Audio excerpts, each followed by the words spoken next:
ये कहानी अपने आप में एक मिसाल है कि एक लड़की जिसके सामने एक वक्त ऐसा आया कि अब लगा दुनिया खत्म है, उसके सपने मर चुके हैं और अब शायद वो सिर्फ दूसरों के सहारे के ऊपर जिंदा रहेगी। उसने हिम्मत नहीं हारी और उसने कहा कि वो जी कर दिखाएगी, और न सिर्फ जी कर दिखाएगी बल्कि ये बताएगी दुनिया को कि जिंदगी जी कैसे जाती है। आप में से बहुत सारे लोगों ने नाम सुना होगा, प्राउड फील करना चाहिए हमें। अरुणिमा सिन्हा, उत्तर प्रदेश की एक लड़की, एक निहायत होनहार अच्छी स्पोर्ट्स पर्सन, नेशनल लेवल पे बास्केटबॉल खेलने वाली, एक बेहतरीन पर्वतारोही आगे चलकर, जिसने इस दुनिया की सबसे ऊंची चोटी को छुआ। हिमालय की बात कर रहा हूं मैं। अरुणिमा सिन्हा, उत्तर प्रदेश में एक जगह है अंबेडकर नगर, जहां पे अरुणिमा की पैदाइश हुई, जन्म हुआ एक आम परिवार में। पिता सेना में थे, लांस नायक थे, पढ़ाई लिखाई में तेज थी। पढ़ाई लिखाई उसने अपने उसी इलाके से शुरू की। बचपन से ही शौक था खेल का, तो पहले फुटबॉल खेला, फिर बास्केटबॉल खेला। बास्केटबॉल में स्टेट को रिप्रेजेंट किया, इंडिया को रिप्रेजेंट किया, नेशनल लेवल पे खेला। लेकिन एक सपना था ऊंची ऊंची पहाड़ियों की चोटी पर पहुंचना और उनकी उन ऊंचाइयों को मात देना। बहुत सारे लोगों का ये जुनून होता है शिखर पर पहुंचने का, तो शिखर पर पहुंचना उसका भी मकसद था और बहुत कुछ सपने थे उसके। बचपन से ही तेज तर्रार। एक बार उसकी बहन को कुछ लड़कों ने गाली दे दी, उसने पलट के उनको पिटाई कर दी थी। स्पोर्ट्स पर्सन थी, नाइंसाफी और जुल्म सह नहीं सकती थी। ऐसा लगता था कि उसका बहुत अच्छा करियर होगा, आगे जिंदगी में सब कुछ अच्छा होगा। लेकिन कई बार वक्त ऐसे पलटता है कि हमें उसका एहसास भी नहीं होता कि वक्त कब पलट गया। 23 साल की उम्र थी सिर्फ अरुणिमा सिन्हा की, जब उसके सामने पूरी जिंदगी पड़ी थी। जिंदगी की सारी कामयाबी शायद उसका इंतजार कर रही थी, और तभी एक रात ऐसा कुछ होता है कि उसकी पूरी जिंदगी पलट जाती है। कॉलेज से पढ़ाई के बाद अरुणिमा ने सीआरपीएफ में नौकरी के लिए अप्लाई किया था, और उसका एक टेस्ट था। टेस्ट देहरादून में था।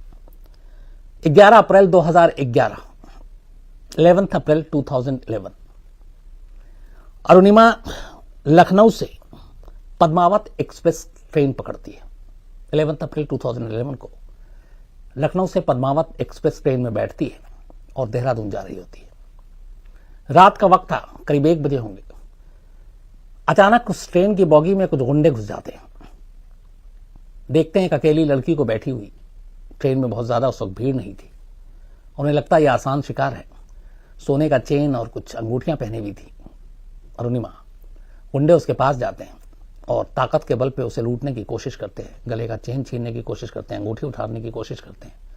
अरुणिमा एक खिलाड़ी थी, स्पोर्ट्स पर्सन थी, जिंदगी में हारना नहीं सीखा था। उस रात भी जब गुंडों की तादाद ज्यादा थी और वो अकेली थी, निहत्ती थी, फिर भी उसने हार माननी मंजूर नहीं की। उसने उन गुंडों का मुकाबला किया। खुद को लुटने से बचाने के लिए जिस हद तक लड़ सकती थी लड़ी, लेकिन गुंडों की तादाद ज्यादा थी, अरुणिमा अकेली थी।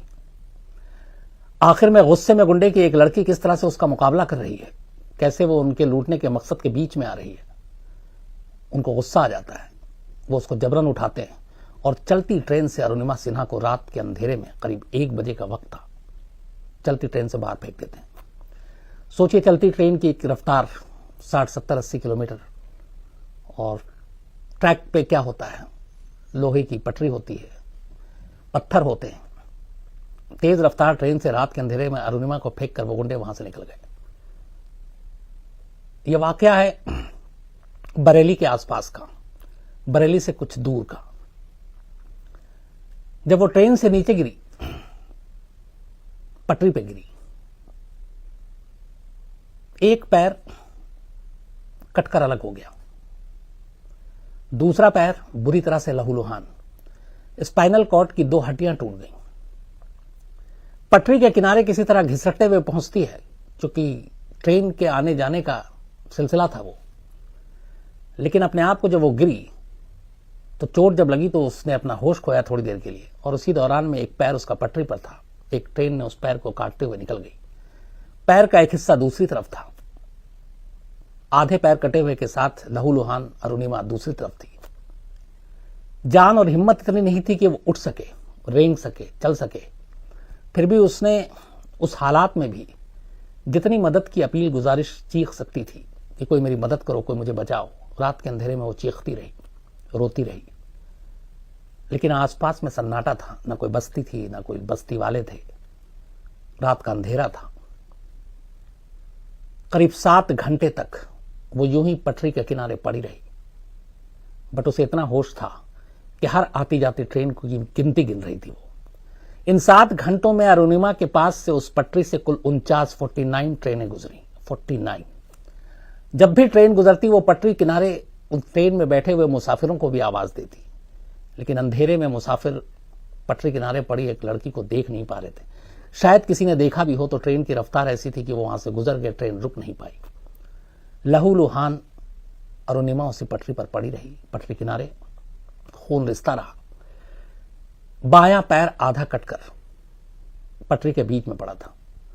बीच बीच में जब ट्रेन नहीं गुजरती तो वो देख रही होती, जो उसका आधा पैर कट के पटरी के बीच में पड़ा था, उस पटरी के बीच में कुछ चूहे आ रहे थे और उस कटे हुए पैर को कुतर रहे थे, और वो अपने ही पैर को कुतरते हुए चूहों के जरिए अपनी आंखों से देख रही थी। 7 घंटे गुजर गए, सुबह हुई। पटरी के आसपास कुछ खेत थे, गांव वाले अपने खेत पे काम करने के लिए आए। कुछ गांव वाले पटरी पे चलते हुए सफर करते हैं। उन्हीं में से कुछ गांव वालों की नजर अरुणिमा पे पड़ी। मंजर बेहद भयानक था। एक आधा पैर कटा हुआ पटरी के बीच में, आधे पैर के बिना लहूलुहान लगभग बेहोश अरुणिमा दोनों पटरियों के किनारे पड़ी हुई है। गांव वालों ने मदद की आवाज दी, लोगों को और बुलाया और फौरन फिर पुलिस को खबर दी। पुलिस आई, बरेली के अस्पताल में ले जाया गया। अरुणिमा अब भी होश में थी। अस्पताल में ले जाने के बाद डॉक्टरों ने देखा, वो हैरत में थे कि यह जिंदा कैसे है। 7 घंटे तक खून रिसता रहा था, पैर कटा हुआ था, पैर अलग हो चुका था, उसके बावजूद वो जिंदा थी, क्योंकि शायद जिंदगी जीने की उसके अंदर लालसा थी। डॉक्टरों ने देखा, उसके बाद उन्होंने कहा ऑपरेशन करना पड़ेगा। कटे हुए पैर की कुछ ऐसी चीजें थी जिसको ऑपरेशन करके और बैंडेज बाकी चीजें करनी थी। लेकिन वहां पे भी मुसीबत ये आ गई कि अस्पताल के पास एनेस्थीसिया नहीं थी जिससे उसको बेहोश किया जा सके। डॉक्टरों की इस परेशानी को अरुणिमा ने समझ लिया। उसने डॉक्टर से कहा कि कोई बात नहीं, आप बिना एनेस्थीसिया के अपना काम कीजिए। इतना जख्म, इतनी तकलीफ सह चुकी हूं पिछले 7 घंटों में, कुछ और सह लूंगी। डॉक्टरों ने उसकी हिम्मत को देखा। खून भी रोकना जरूरी था। डॉक्टरों ने बिना एनेस्थीसिया के अपना काम किया, ऑपरेशन किया। लेकिन एक्सीडेंट जो था वो गंभीर था। उन्होंने कहा कि इसके इलाज के लिए दिल्ली भेजना पड़ेगा। इसके बाद उसके घर वालों को खबर दी गई। घर वाले आते हैं, फिर दिल्ली के एम्स अस्पताल में ले जाते हैं।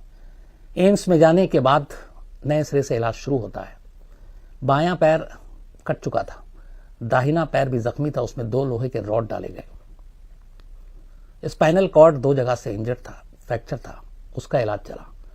अब अरुणिमा की जिंदगी एम्स के एक वार्ड में थी। वक्त बीतता गया, 4 महीने तक वो एम्स के अस्पताल में रही। डॉक्टर भी हैरान थे कि वो जिंदा कैसे है। लेकिन इन 4 महीनों ने अरुणिमा की जिंदगी और उसकी सोच बदल दी। उसी एम्स के एक वार्ड में लेटे लेटे उसने तय किया कि वो जिएगी, और न सिर्फ जिएगी बल्कि दुनिया को दिखाएगी कि एक अपाहिज भी उसी तरीके से जी सकता है जैसे एक पूरा संपूर्ण इंसान जी सकता है। उसकी सोच ये थी कि इंसान हाथ पैर शरीर से विकलांग नहीं होता, बल्कि मानसिक रूप से ही विकलांग हो सकता है। अगर उसने अपनी सोच बंद कर दी तो फिर वो विकलांग है। उसने कहा कि मुझे मालूम है मेरा एक पैर नहीं है, लेकिन फिर भी मैं हार नहीं मानूंगी। 4 महीने में वो फैसला कर चुकी होती है, और पहला फैसला यह था कि इस अस्पताल से निकलने के बाद वो पर्वतारोही का कोर्स करेगी। और जो पहली भारतीय महिला थी जिन्होंने एवरेस्ट को छुआ था, जीता था, उनके बारे में सब कुछ पता किया, और उसने तय किया कि अस्पताल से निकलने के बाद वो सीधे वहीं जाएगी। 4 महीने बाद अरुणिमा को अस्पताल से छुट्टी मिली। उसने सीधे उस पहले भारतीय महिला पर्वतारोही का पता ढूंढा, उनके पास गई, बोला मुझे ट्रेनिंग चाहिए। पर्वतारोही का क्लास उसने पहले भी किया था। उसके बाद उसने सख्त ट्रेनिंग ली। ट्रेनिंग लेने के बाद उसने कहा कि अब वो दुनिया की सारी ऊंची चोटियों पे जाएगी और उन्हें जीतेगी। इसके बाद 7 समिट्स, जो दुनिया की सबसे 7 ऊंची चोटियां हैं पहाड़ों की, अरुणिमा ने उनको चुना कि वो वहां जाएगी और उन चोटियों को फतेह करेगी। उसने माउंट अकांगुआ साउथ अमेरिका में 22,837 फीट ऊंचाई पर उसको छुआ जाकर। फिर वापस जाती है कॉस्टन पिरामिड इंडोनेशिया में 16,024,000 फीट पर। माउंट विंसन अंटार्कटिका 16,050 फीट पर, किलिमंजारो अफ्रीका 19,340 फीट पर, कोजियास्को ऑस्ट्रेलिया 7,310 फीट पर, और आखिर में उसका बस एक ही सपना था, और वो सपना था दुनिया की सबसे ऊंची चोटी एवरेस्ट को छूना। 2016 में अरुणिमा का यह सपना भी पूरा हुआ, लेकिन यह सपना यूं ही पूरा नहीं हुआ। उसके 2 पैर में से एक पैर कट चुका था, एक कृत्रिम यानी कि नकली पैर लगाया गया, प्रोस्थेटिक जो इस पैर को कहते हैं, बायां पैर था ये। एवरेस्ट की ऊंचाई को छूना कोई बच्चों का खेल नहीं है, तापमान से लेके बर्फ और उस पर चलना, और साथ में आपको जब पता है कि आप एक नकली पैर है। फिर भी वो हिम्मत नहीं आ रही। रास्ते में वो नकली पैर तक निकल गया, खून गिर रहा है, फिर भी हिम्मत नहीं आ रही। उसने कहा वो पीछे नहीं लौटेगी, और उसी हालत में, उसी जख्मी हालत में वो लास्ट में एवरेस्ट पे पहुंचती है, एवरेस्ट पे की चोटी को छूती है, तिरंगा फहराती है, वापस आती है, और हिंदुस्तान की पहली ऐसी महिला बनती है जो कि विकलांग है, जिसने एवरेस्ट को छुआ। वो इंडिया की देश की पहली महिला है जिसका एक पैर नहीं, जो विकलांग है, उसके बावजूद उसने एवरेस्ट की चोटी को छुआ। ये थी कहानी अरुणिमा की।